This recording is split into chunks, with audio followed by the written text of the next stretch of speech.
Hey, good morning, good afternoon, good evening. This is Alan Burgos from the hashtag Walk with Lang channel. Welcome and welcome back to our channel. Guys, if you are not yet subscribed to our channel, please do it so now so that you can really part of this growing family. We are now 7,643 subscribers. Thank you so much, guys. God bless you all.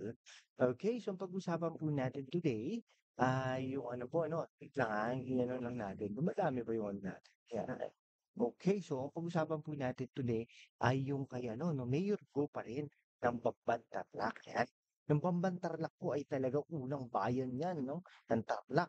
Okay, pagka sa Bulacan, Pampanga, tapos Tarlac. No, sabi niya ay talagang pinagbawalan na daw si Mayor Go na ano, no, na magsalita, no, tungkol sa citizenship issue. No, ayaw na po daw ng lawyer niya, si Alice Go, na mag-respond sa mga questions on citizenship issue. Yan po si Bamban Tarlac. So, silence please.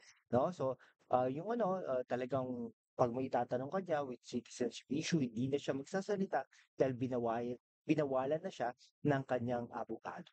Eh, magkaganon, no? Baka ito, ma-deport yan ito o mawala mga properties nila dito sa bayan ng Bamban at sa Pilipinas. Okay, nag-ano pa rin kasi yan, no? Pumunta rin po yan sa Valenzuela. So ayaw na po ng lawyer niya na magbigay siya ng statement, no, mula ngayon hanggang sa masettle ito mato, no? Thank you for understanding, sabi niya.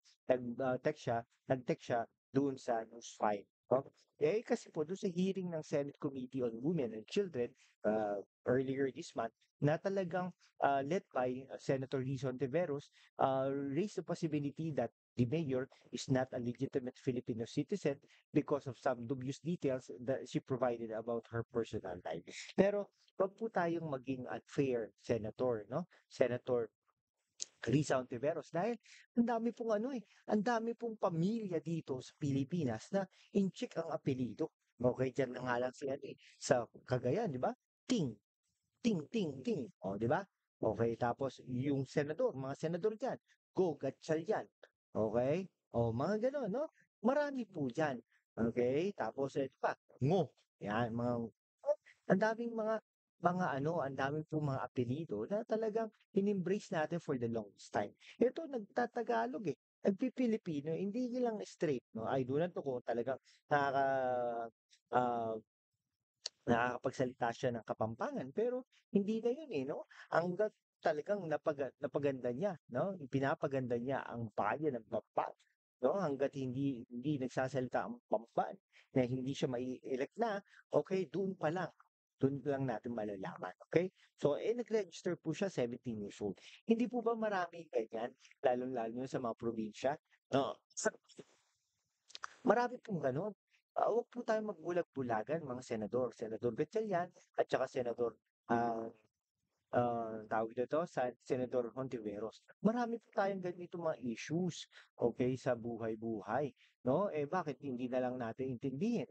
Now, talaga po dapat, ang patawag po natin diyan, hindi yung mga against sa kanya or whatsoever, pero may patawag po natin diyan, yung mga barangay kapitan siguro, yung vice mayor, yung mga tao diyan sa Bamban-Tarlac, kumbaga, 'di ba?